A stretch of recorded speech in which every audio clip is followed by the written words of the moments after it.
네, 마가복음 강의 세 번째 시간입니다. 오늘 제목은요, 사랑과 기쁨으로 다가오시는 하나님을 만나십시오 라는 제목이고요. 말씀의 본문은 마가복음 1장 9절에서 11절까지의 말씀입니다. 한국 사회에서요, 이 여러 풍경 중에 하나가 사회생활을 할 때요, 명함을 주고받거든요. 저도 많이 주고받아요, 명함을. 올해만 벌써 제 기억으로 한 300통 이상 제가 주고받았던 것 같아요. 400통 이상이요. 새로 명함을 주문했으니까요. 그 문화심리학자 중에 그 김정은 교수란 분이 있어요. 베토벤 머리 하신 분. 그분이 우리나라 명함을 주고받는 이 문화에 대해서 이렇게 하나 묘사를 했어요. 뭐라고 묘사했냐면, 명함을 주고받을 때 두 사람 사이에 별다른 표정의 변화가 없대요. 그런데 명함을 주고받고 난 다음에 두 사람의 표정이 완전히 달라진답니다. 자, 어떤 일이 벌어지냐면요, 한 사람이 웃는데요. 누가 웃을까요? 사회적 신분이 명함을 주고받았는데 낮은 사람이 반드시 웃게 돼 있대요.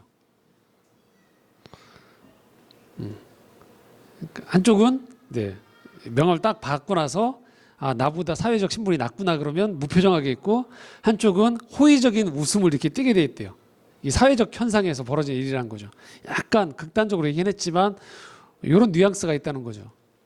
자, 우리나라만 그럴까요? 그렇지 않아요. 미국의 그 오버린 대학의 전 총장이었고 언론인이었던 그 로버트 플러라는 분이, 우리나라에도 이 책이 번역이 되어 있어요. 좀 제목이 바뀌어서 번역이 되는데, 신분의 종말이라는 책이 있어요. 신분의 종말. 근데 이 책에서 보면 우리나라의 사회적 현상에 대해서 정확하게 이렇게 이야기했답니다. 자, 이렇게 얘기했답니다. somebody와 nobody. 이게 신분의 종말이라는 이 책에 나와 있는 이 묘사인데요. 세상에 이분법적으로 이렇게 나눠진다는 거예요. 누군가는 somebody가 되고 누군가는 nobody가 된다는 거예요. 그러니까 somebody가 뭐죠? 누군가, 특별한 누군가가 되는 거예요. nobody는 아무 존재가 아닌 거죠.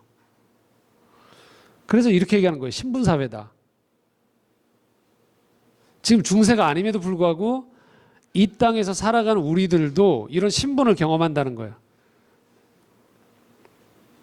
그래서 이 사회에서, 신분사회에서는요, 누구도, 우리 모두가 somebody가 되기 위해서, 특별한 누군가가 되기 위해서 노력하는 사회가 되는 거죠.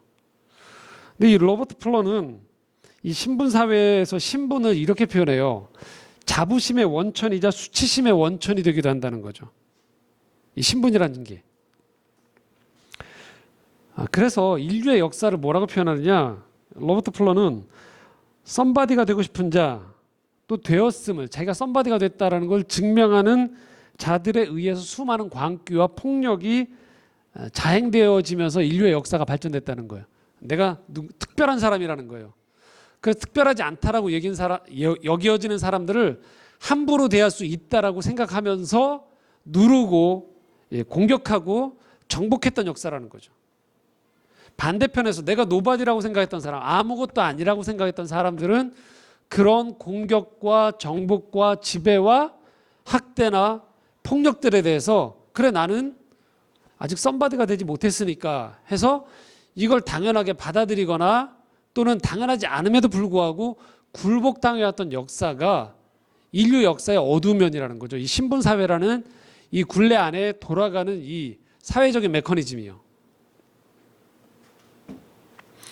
자, 우리도 이걸 부정할 수 있을까요? 좀 쉽지 않죠. 이 사회를 살아가면서요. 여러분, 자녀 교육 왜 시키세요? 열심히. 썸바디에 대한 생각이 있는 거죠. 특별한 뭐가 안 되면 너희들 무시당한다. 혼내실 때 그러시잖아요. 내가 나를 위해서 이렇게 너보고 뭐라 하는 줄 알아? 그러면서. 그렇죠? 썸바디가 되기 위해서. 근데 이 썸바디가 되기 위한 이 신분을 염두에 두고서 우리가 살아가면요, 어떤 일이 벌어지냐면 늘 쫓기게 되어 있어요. 늘. 왜 그럴까요? 우리가 늘 특별한 존재가 될 수 없기 때문에 그래요. 우리가 늘 somebody가 될 수 없어요. 늘. 어떤 부분은 somebody가 될 수 있죠. 직업을 가지고서 또는 어떤 자기의 외모를 가지고서 또 자기가 가지고 있던 어떤 조건들을 가지고서 어떤 부분들은 somebody가 될 수 있습니다. 또 인생의 어떤 시기에서도 somebody가 될 수 있죠. 그런데 변하는 거죠, 사람들이. 저도 제가 지금 돌아보면 이런 거예요. 20대 초반에는 이 밤새는 게 두렵지 않았어요. 제가 뭔가 이상하다 싶었던 게 청년사역을 성인사역을 하다 다시 청년사역을 했었어요. 오랜만에 수련회를 갔습니다. 청년들과 집회를 한 2-3시간 정도 했어요. 3시간 정도 했던 기억이 나요. 말씀 전하고 같이 기도하고. 그날 다리에 쥐가 나더라고요. 이거 이상하다. 이거 몸이 예전 같지 않구나. 밤샜을 때도 괜찮았는데 뭐냐면 이제 밀려나는 거죠, 체력이. 자, 어떤 부분들은 경제적인 부분들이 내가 잘 나갈 때가 있단 말이에요. 사업을 하든 또 직장을 다닐 때든. 근데 안 될 때가 발생하는 거죠. 어려워지는 거죠. 관계에 대해서도 마찬가지예요. 평온했는데 뭔가 깨어짐이 들어오는 거죠. 불화가 들어오는 거죠. 저희 지난주에도 여러분 다 보셨죠? 톱스타라고 했던 커플이 소식이 떴잖아요. 그렇죠? 이혼 소식이 떴어요. 그래서 제가 저희 필름 프로 사무실 들어가서 그 남자 배우를 걱정했더니 저희 직원들이 별 걱정을 다 한다고. 알아서 잘 살건데 뭘 저보고 걱정하자고, 제 걱정하라고, 저희 직원들이. 근데 뭐냐면 항상 우리가 특별한 위치, 특별한 조건을 가지고 살 수 없어요. 때로는 어떤 시기들에서는 내가 노바디가 될 수 있어요. 알아주지 않는 거죠. 건강의 문제가 그럴 수도 있고요. 재정의 문제가 그럴 수도 있고, 관계에 대한 문제가 그럴 수도 있어요. 그래서 우리는 항상 somebody, nobody의 관계, 신분사회처럼 세상을 이분법적으로 살아가면 내가 그 대열에서 낙오하지 않기 위해서 계속 내 인생의 시간들을 그쪽으로만 몰아가기만 해야 돼요.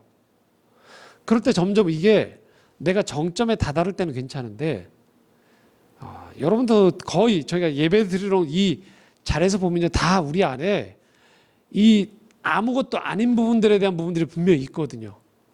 그것들에 대한 그늘을 우리가 안고 들어온단 말이죠. 누군가 그 부분을 물어볼까? 누가 그 부분들에 대해서 찌를까?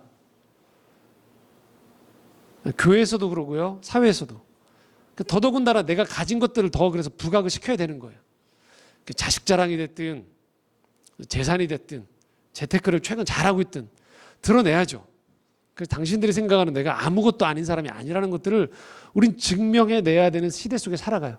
피곤한 거죠. 그 독일의 상담가인데요, 베르벨 바르데스키라는 상담가한테 어느 날 가브리엘레라는 여성이 찾아왔어요. 이 여성이 이 썸바디가 되고 싶다가 불행에 빠진 이야기가 이 안에 실려 있었어요. 이 사람의 책 안에. 이 가브리엘레라는 여성이요, 본래는 아무 문제가 없었어요. 잘 지냈어요. 단지 평범하고 약간 뚱뚱했던 여성이었어요. 약간.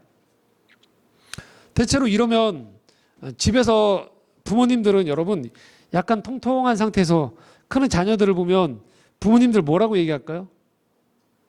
살 좀 빼 그러는 집은 약간 좀 뭔가 이상한 집이죠. 대체로 뭐라고 그래요? 괜찮아. 복스러워. 많이 먹어. 더 많이 먹으라고.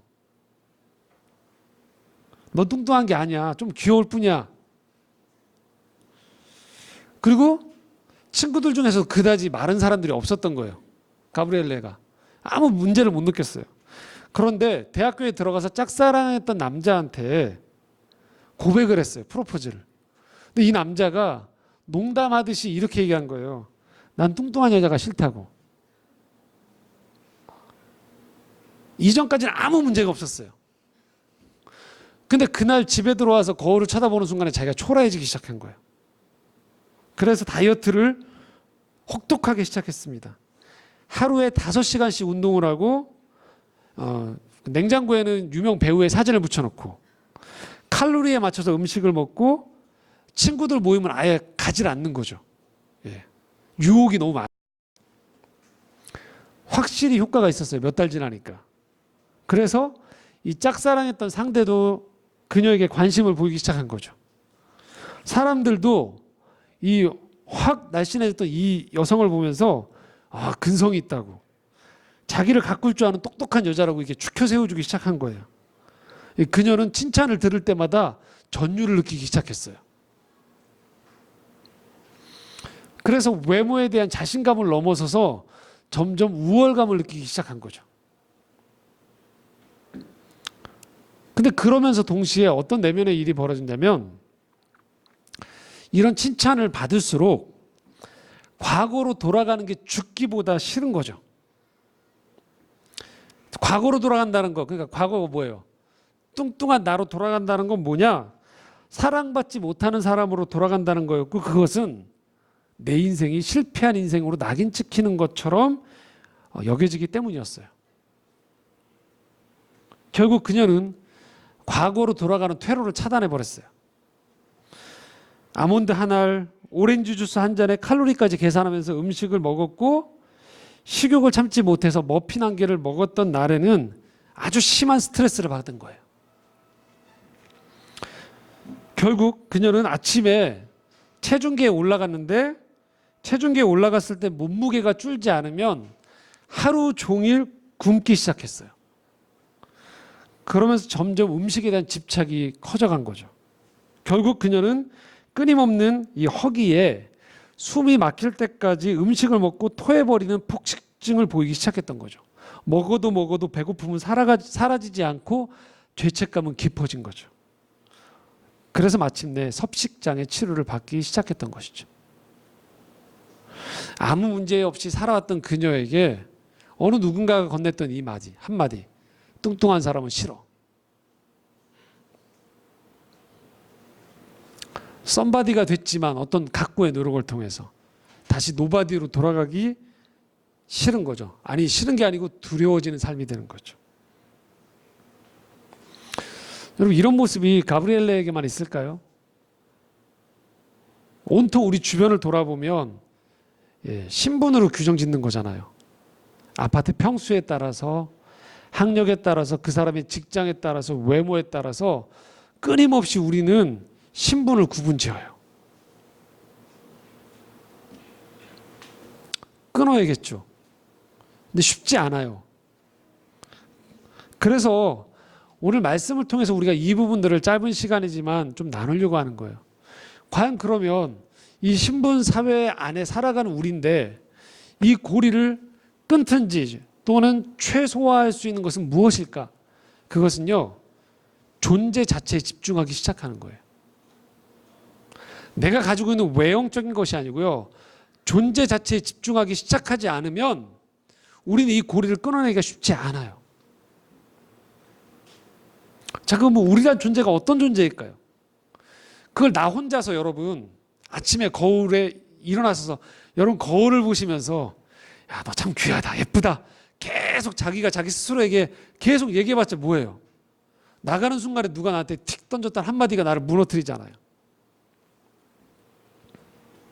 어떻게 끊을 수 있을까요? 자, 오늘 말씀에서 바로 이 얘기를 다루고자 합니다. 9절 말씀 한번 같이 읽도록 하겠습니다. 그래서 같이 9절 읽겠습니다. 시작. 그때 예수께서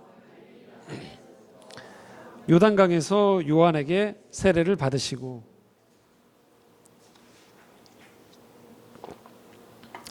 지난주에 이 세례 요한에 대한 설명을 들었습니다. 세례 요한이 누구죠? 예수님의 사촌이에요. 6개월 먼저 태어났던 예수님의 사촌이었어요. 그리고 예수님과 함께 태어나서 이 세례 요한은 인생의 청년 시기에 가장 중요한 시기를 광야에서 보냈어요. 지난주에 얘기했듯이 최극빈자의 삶을 살면서 그가 메시지를 선포했단 말이에요. 나는 외치는 자의 소리고 이제 내가 외치는 자에 해당되어지는 본론에 해당되는 그분이 오실 것이다. 그분의 메시지와 삶을 여러분 만나야 된다라는 얘기를 지난주에 했단 말이에요. 그리고 이제 그것이 펼쳐지기 시작했어요. 자, 누가 등장했습니까? 예수가 등장한 거죠. 나사렛 예수가 등장했는데, 자, 이 말씀을 이렇게 표현합니다. 그때 예수께서 어디에서? 갈릴리 나사렛으로부터 왔다라고 표현하고 있어요. 여러분, 갈릴리 나사렛이 어디일까요? 변방이에요. 지방이에요. 변두리예요. 지난주 말씀드렸듯이 유대와 예루살렘이 중심이었어요. 그런데 예수는 지금 굳이 성경 기자가 그가 어디에서 왔다? 갈릴리 나사렛에서부터 왔다라는 것을 굳이 표기하고 있어요. 거기 출신이다라는 거예요. 자, 요한복음 1장 43절에 보면요, 이런 표현이 있어요. 갈릴리에서 예수님이 활동하시는데 빌립이라는 사람이 예수님이 나를 따르라라는 얘기를 들으면서 아, 이 사람이 우리가 구약에서부터 기다려왔던 선지자구나, 그 예언자구나라고 해서 나다나엘에게 가서 내가 그 선지자를 만났다, 함께 만나자라고 얘기하니까 이 나다나엘이 뭐라고 표현하냐면 이렇게 표현해요. 야, 나사렛에서 무슨 선한 게 나오냐. 그러니까 예수가 갈릴리 나사렛 출신이라는 얘기를 들으니까 피식 웃으면서 뭐라고 하냐면 야, 나사렛에서는 선한 게 안 나와. 거기서 뭐가 볼 게 있다고 나오냔 말이야. 예루살렘이라면 모르겠지만 나사렛에서 예수가 어떻게 자랐죠? 30년간 목수의 아들로 태어나서 목수로 지냈어요. 그리고 어느 시점에서 아버지가 사라져 버렸어요. 죽었단 말이에요. 홀어머니를 모시고 살았던 평범한 남자였어요.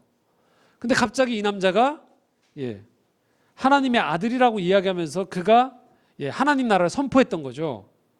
자, 만약에 여러분 같으면 어떻게 하시겠어요? 여러분이 만약에 여러분의 그런 출신이나 여러 가지 사람들에게 보일 수 있는 선입견이 있단 말이에요. 그럼 여러분 어떻게 하시겠어요? 가급적이면 신분을 세탁하려고 하겠죠. 왜? 사람들이 자꾸 야, 나사렛 출신 아니야 네가 라고 할 테니까요. 그런데 성경은 또박또박 지금 기록하고 있어요. 그가 어디로부터 나왔다? 갈릴리 나사렛으로부터 나왔다. 그리고 이 예수가 지금 누구에게 세례를 받아요? 요한에게 세례를 받으러 갔다고 얘기했어요. 여기 여러분, 여기 아주 복합 미묘한 그 지점이 있어요.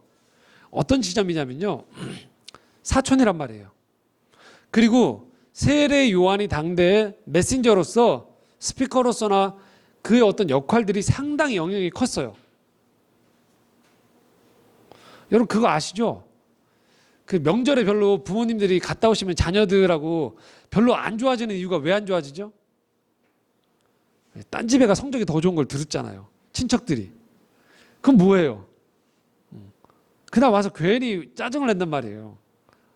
친척끼리 잘 됐는데 어때요? 사촌이 땅을 사면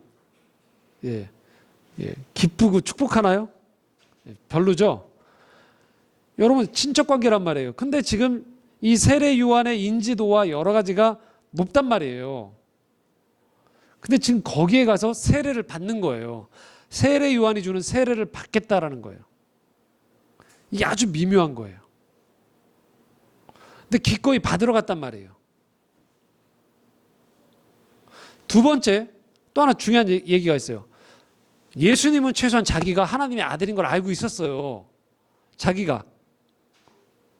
그래서 만약에 다른 사람은 인정을 안 하더라도 정반대의 상황인 거예요.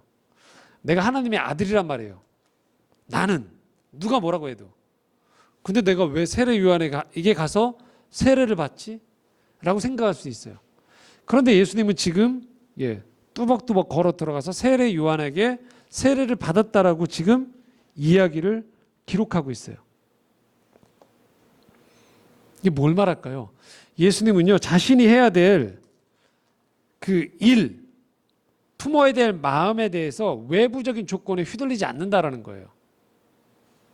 지금 자신이 공적인 생애를 펼쳐나가기 위해서, 아직까지는 공적인 생애가 아니에요. 그냥 갈릴리 지방에 있었던 한 청년이었던 거예요. 이 청년이 세례를 통해서부터 공적인 자리로 나아가는데 가장 이 중요한 이 모멘텀의 순간에 필요한 거예요. 이 세례가. 필요하기 때문에 받으러 가는 거예요. 자, 그리고 변화가 찾아옵니다. 10절입니다. 같이 읽겠습니다. 시작. 곧 물에서 올라오실새 하늘이 갈라짐과 성령이 비둘기같이 자기에게 내려오심을 보사. 여기 물에서 올라왔다는 건 뭘 말하냐? 세례 요한에게 세례를 받은 거예요. 지금 우리의 교회에서 받는 세례는 어떻게 하냐? 무릎을 꿇고 고개를 숙이면 목사님들이 이렇게 머리에 물을 튀겨주거나 이렇게 얹어주는 정도거든요. 근데 본래 성경적인 의미는 뭐냐면 물속에 그 사람을 집어넣는 거죠. 푹 담갔다가 나오는 거예요. 담근다는 의미는 뭐냐면 물속에 들어가서 죽는다는 거예요. 이전에 나는 죽고 물 위로 세례자가 다시 이렇게 세워주면 새로운 사람이 됐습니다라는 표현이에요. 우리나라 사람들이 이런 감정 표출이 좀 조심스럽고 표출을 잘 안 하거든요. 근데 미국에 예전에 제가 미국 사람들 세례 받는 거 보니까 특히 침례교는 정말 강가에 나가서 세례를 받거든요. 침례죠. 침례교니까. 이렇게 받더라고요. 목사님이 강가에 데리고 나가서 물속에서 이렇게 집어넣었다가 빼니까 우리나라 사람은 저도 침례를 받아봤거든요. 그냥 조용히 이렇게 해요. 근데 미국 사람들은 어떻게 하냐? 물속에 들어갔다 나오니까요. 막 이렇게 하더라고요. 막 이렇게 너무 좋아가지고. 막 이렇게 손을 끼치고 막 사람들 끌어안고 하더라고요. 왜 그럴까요? 이전에 내가 죽고 새 사람이 되었다는 것들에 대한 강한 표출이에요. 기쁨을 표현하는 거예요. 지금 물에서 나왔다는 건 들어갔다가 나왔다는 의미예요. 그런데 이거 뭘 말하냐? 예수도 이제 육적인 의미의 사람들의 시선과 자기가 살아왔던 것들이 죽었다라는 거예요. 새롭게 시작한다는 거예요. born again 됐다라는 거예요.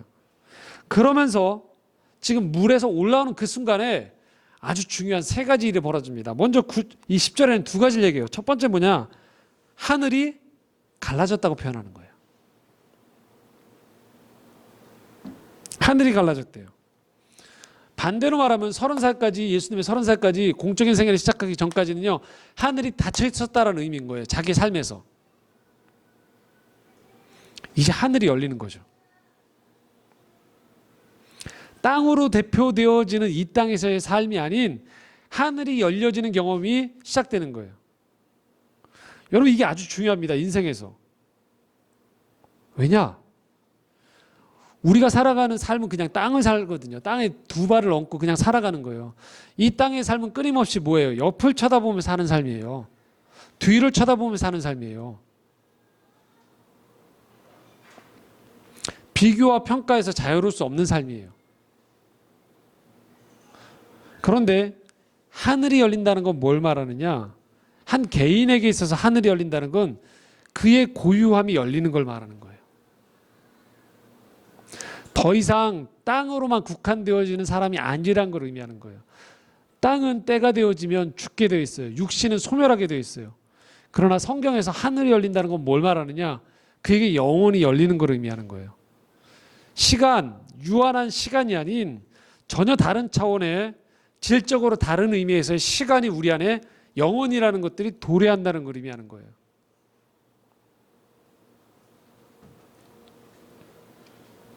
우리 인생에 하늘이 열리는 경험이 필요한 거죠.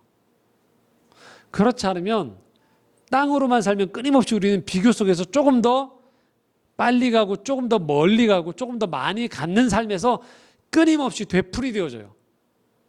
다른 차원이 열리기 시작해야 되는 거예요. 지난번에 한번 말씀드렸듯이 여러분이 만약에 어떤 인생에서 이런 거예요. 주일 와서 헌금을 한다는 것 또는 밖에서 여러분들이 기부를 한다는 건 뭘 말할까요? 여러분이 전혀 다른 차원으로 들어가는 걸 의미하는 거예요. 여러분의 인생에서 재정적인 원칙에서요. 하늘이 열리는 경험인 거예요. 왜? 땅에서의 습성으로만 치면 뭐냐면요. 모으기만 해야 돼요. 나를 위해서만 써야 되는 거예요. 그런데 하늘이 열리면 무슨 일이 벌어지면요. 내가 피땀 어리게 벌었던 돈을 가지고 나누기 시작하는 거예요. 의미 있는 곳에 쓰라고 주기 시작하는 거예요. 하늘이 열리는 거예요. 전혀 다른 차원. 땅에서의 차원과는 전혀 다른 차원이 그 사람 안에 들어오는 거예요. 셈법이 달라지기 시작하는 거예요. 이전에 덧셈과 뺄셈과의 차원에서만 있던 사람들이면요, 곱셈, 나눗셈, 미적분이 그의 인생 가운데 들어오는 걸 말하는 거예요. 인생을 전혀 다른 차원에 보는 거예요. 그래서 똑같은 차원을 사는 것처럼 보이지만 여러분, 땅만 알면서 사는 사람과 하늘이 열린 경험을 하고 그 하늘을 바라보며 사는 사람은요, 전혀 다른 가치관을 가지고 사는 거죠. 우리 인생 가운데 그래 하늘이 열린 경험이 필요해요. 그렇지 않으면 끊임없이 땅을 계속 밟아가면서의 삶이 전부인 줄 알고 살아간다는 것이죠. 예수님에게 하늘이 열렸다는 것, 이제 하늘과 땅이 연결되어지는 그게 예수님의 삶에서 연결되어진다는 거죠. 이 삶이 우리에게도 열려져야 된다는 의미예요. 자, 두 번째, 성령이 비둘기처럼 자기에게 내려오는 것을 보시더니라고 표현하고 있어요. 자, 인간이란 존재가 어떤 존재인지를 얘기하는 거예요. 성령이 비둘기처럼 자기에게 내려오는 것을 보시더니, 예수에게 성령이 임한다는 거예요. 인간이란 어떤 존재인가? 영적인 존재라는 거예요. 하나님의 영과 연결되어지는 존재가 인간인 거예요. 하나님의 영이, 그 성령께서 인간에게 찾아오신다는 게 기독교의 메시지예요. 그 기독교는 이 차원에서 머물지 않아요. 내가 세상이 돌아가는 원리가 있는 건 알겠어가 아니에요. 그 차원의 자연법칙 차원을 넘어가는 거예요. 그 차원을 넘어가는 눈에 보이지 않는 또 다른 영적인 존재가 나와 커넥트 되어진다는 것을 내가 받아들인다는 걸 의미하는 거예요. 그래서 기독교는 기도를 하는 거예요. 여러분, 이 차원을 철저하게 기독교에서 말하는 영적인 차원과 일반 종교에서 말하는 지극정성과는 전혀 다른 차원인 거예요. 왜? 지극정성은 뭘 말할까? 일반 종교와 다른 그 도덕에서 말하는 건 뭘까요? 내 정성이 계속 쌓이는 걸 말하는 거예요. 그래서 아침에 일어나서 뭐 해야 돼요? 정화조를 떠놓고 지극정성으로 흰옷을 입고 간절한 정성을 발해야 되는 거예요. 그건 인간에서부터 올라가는 거예요. 근데 기독교는 그렇지 않다고 얘기해요. 그 싸움으로는 끝이 없다고 얘기해요. 영이 임한다라고 표현하는 거예요. 그때 비로소 우리는 내가 가지고 있던 지식과 내가 가지고 있던 노력과 내가 가지고 있던 성취가 무의미하다는 것들을 깨닫기 시작하는 거죠. 이게 뭘 말할까요, 여러분? 우리 인생 가운데에서 하늘이 열려지면서 영이 우리에게 임할 때 우린 다른 차원에 있음을 보게 되어진다는 거예요. 여러분, 우리 인생이 더 열심히만 가지고 안 돼요. 다른 차원이 있는 거예요. 근데 더 놀라운 사실은 그 영이신 하나님이 우리가 그분을 아버지라고 부르면 언제라도 찾아오신다는 거예요.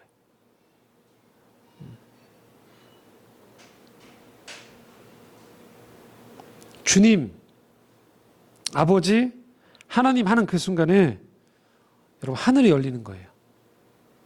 성령을 통해서 우리가 하나님을 만나는 그런 존재가 되는 게 인간이란 존재라는 거예요. 그게 우리예요. 세 번째는 바로 11절 말씀이 나옵니다. 함께 읽겠습니다. 시작.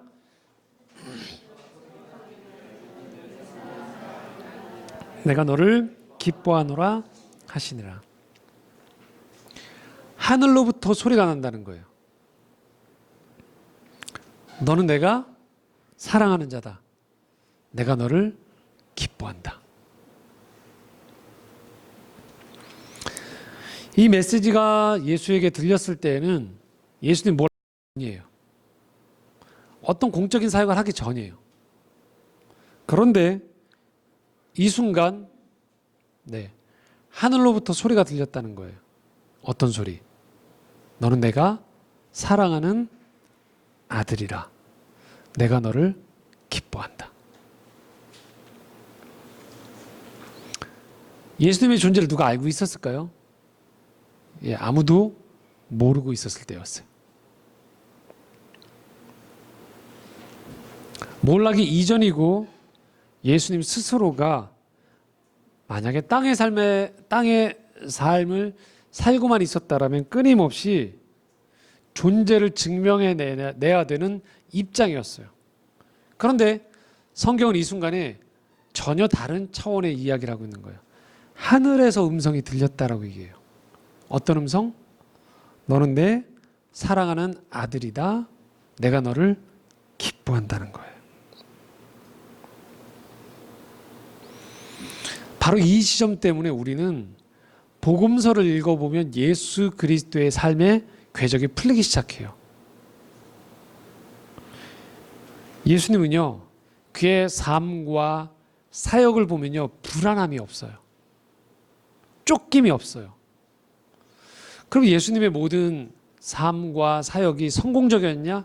아닙니다, 여러분. 사람들의 수많은 반대에 많이 부딪혔어요. 당대에 종교적인 권력을 가지고 있고 종교적인 질서를 관장했다고 한 사람들 속에서도 예수님을 인정받지 못했어요. 심지어는 신성모독을 가한다라고 예수님에게 끊임없이 공격을 했었습니다. 예수님이 모집했던 제자들은 어떤가요? 엘리트 집단이었나요? 그렇지 않았습니다. 자주 그들은 다퉜어요. 그들은 때로는 으쓱이기도 하고요. 예수님이 하셨던 말씀의 뜻을 잘 헤아리지 못해서 자기들끼리 두리번거리기도 하고요. 예수님 하는 기적을 보고도 두려워서 예수님께 두려움을 호소하기도 했어요.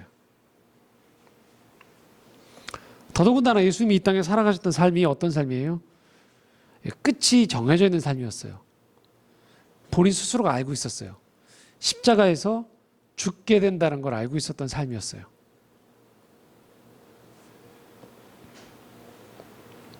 그런데도 예수님은 그의 삶을 보면 흔들림이 없습니다. 평온합니다. 그가 가야 될 길을 정확히 알고 걸어가고 있어요. 왜 그럴까요? 예수님 마음에 이 음성이 흐르고 있는 것이죠. 너는 내 사랑하는 아들이요 내가 너를 기뻐한다. 알고 있는 거예요. 나는 하나님의 사랑을 받는 자다. 나는 내 존재 자체로 기쁨을 주는 존재다.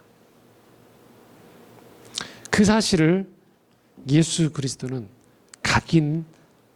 각인한 상태에서 알고 있었던 거예요.